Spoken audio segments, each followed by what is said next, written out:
Hello दोस्तों, welcome back to my new video. सबसे पहले डिस्क्लेमर देना चाहूँगा कि इस वीडियो को प्योरली एजुकेशनल पर्पस के लिए ही रिकॉर्ड कर रहा हूँ। मैं कोई भी बाई या सेल का रिकमेंडेशन इस वीडियो के माध्यम से मैं आप लोगों को नहीं दे रहा हूँ। आज इस वीडियो में टोटल 3 ऐसे स्टॉक्स के बारे में बात करेंगे जो लगातार तेज रफ्तार में ऊपर की ओर मूव करते हुए अपने मेजर रेजिस्टेंस लेवल पे पहुंच गए हैं।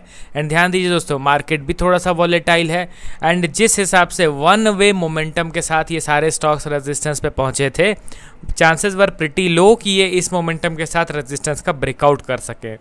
क्योंकि दोस्तों ये नॉर्मल लेवल नहीं है, ये इतना इंपॉर्टेंट लेवल है कि ब्रेकआउट के बाद प्रॉपर स्टॉक बुलिश बन जाएगा, मतलब कि higher high and higher low का फॉर्मेशन फिर स्टार्ट हो जाएगा।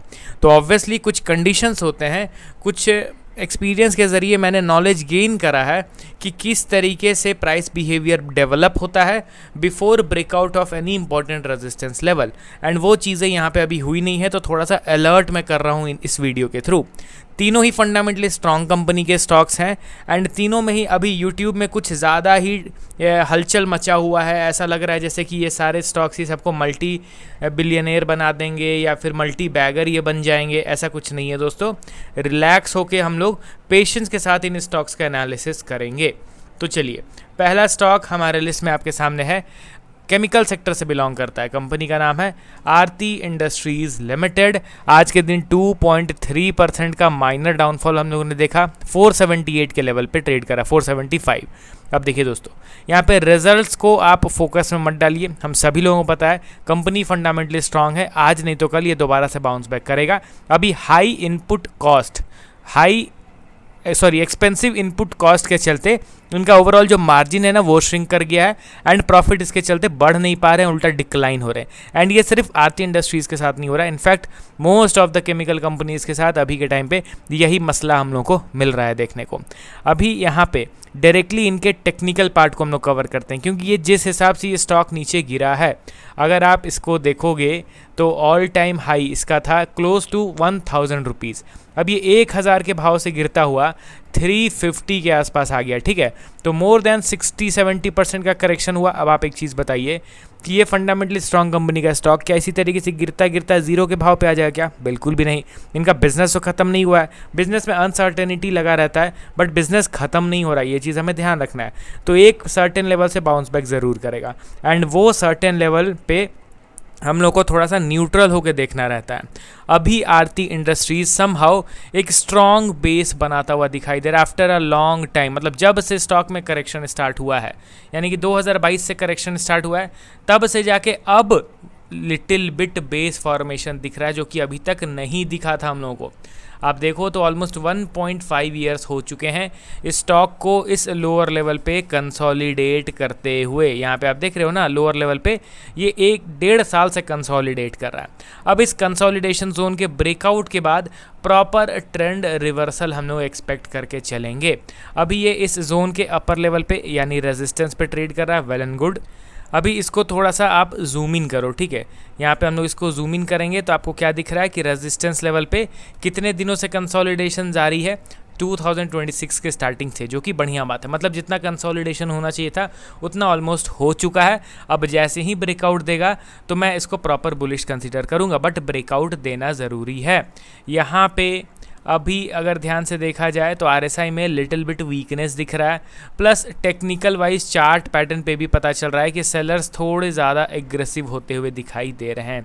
यहाँ पे एकदम न्यूट्रल माइंडसेट रखिए, ये हम लोग के लिए इंपॉर्टेंट हर्डल है स्टॉक के लिए। इसके ब्रेकआउट के बाद एक अच्छा खासा बुलिश मूव, अगर यहाँ से सेलिंग कंटिन्यू रहा तो फिर डायरेक्टली हम लोग एक्सपेक्ट करेंगे 360 लेवल का, ठीक है। 360 पे आने का फिर हम लोग इंतज़ार करके चलेंगे।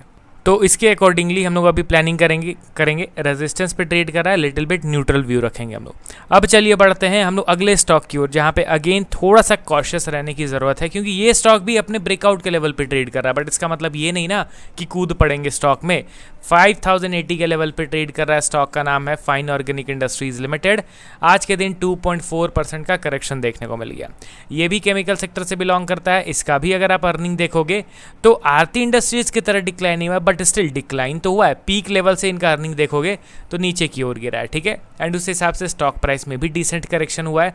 तो समहाउ अभी केमिकल कंपनीज में बहुत कम ऐसे स्टॉक्स आपको मिलेंगे जिसका पी रेशियो अर्निंग से नीचे है, समझ रहे हो ना, ऐसा बहुत कम मिलेगा। आप दीपक नाइट्राइट को देख लो जाके, आप आरती इंडस्ट्रीज को देख लो, ऑल टाइम हाई से 60-70% डाउन है, बट स्टिल वैल्यूएशन के हिसाब से वो अर्निंग से बहुत ऊपर उनका पी रेशियो ट्रेड कर रहा है। मगर फाइन ऑर्गेनिक समहाउ स्टेबल है बाकी के केमिकल कंपनीज के कंपैरिजन में, तो एक प्लस पॉइंट इसको हम लोग को देना पड़ेगा।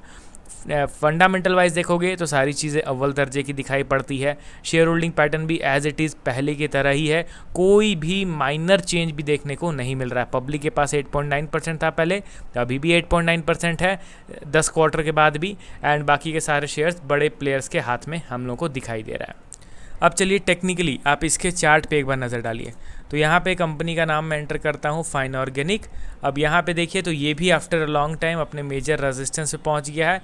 एंड ध्यान दीजिए कि यहाँ पे बेस बन रहा है कब से, फ्रॉम 2023, यानी कि कितने साल हो चुके हैं स्टॉक को बेस बनाते हुए, अप्रॉक्स देखा जाए 3.5 ईयर्स, 3.5 साल से स्टॉक यहाँ पे बेस बना रहा है। तो ये परफेक्ट वैल्यू इन्वेस्टिंग वाला लेवल है 4000 के अप्रॉक्स में। एंड ये जो आप देख रहे हो ना, ये मेजर रेजिस्टेंस लेवल, जिसके ब्रेकआउट के बाद क्लियर कट हम लोग ये मानेंगे कि चलो भाई जो जोन में ये अटका हुआ था ना इतने सालों से, वो जोन को ये ओवरकम कर चुका है।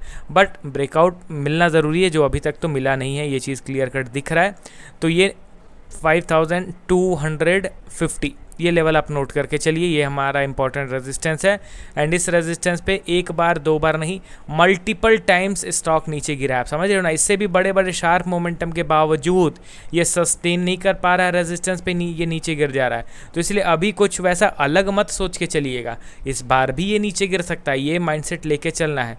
बायस्ड व्यू, एक तरफा सोच लेके नहीं चलना है, ठीक है। अगर ये नीचे गिरा तो फिर एज यूजुअल सपोर्ट लेवल, नीचे नहीं गिर के यहीं कंसोलिडेट करके ब्रेकआउट देता है तो वेल एंड गुड, अच्छा खासा बुलिश मूव फिर हम लोग को देखने को मिल जाएगा।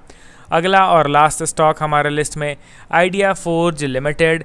रिसेंटली कुछ वीक्स में स्टॉक में ज़बरदस्त मोमेंटम हम लोगों ने विटनेस करा, एंड 2 से 4 महीने में स्टॉक ऑलमोस्ट 170% का रैली शो करता है। एंड इस शार्प मोमेंटम के साथ ये बढ़ गया अपने रेजिस्टेंस के पास, और अब यहाँ पे ये उसी रेजिस्टेंस पे सेलिंग प्रेशर फेस कर रहा है। देखिए वीकली टाइम फ्रेम में यहाँ पे एक एम पैटर्न का फॉर्मेशन हो रहा है, तो लिटिल बिट हम लोग को यहाँ कॉशियस रहने की ज़रूरत है।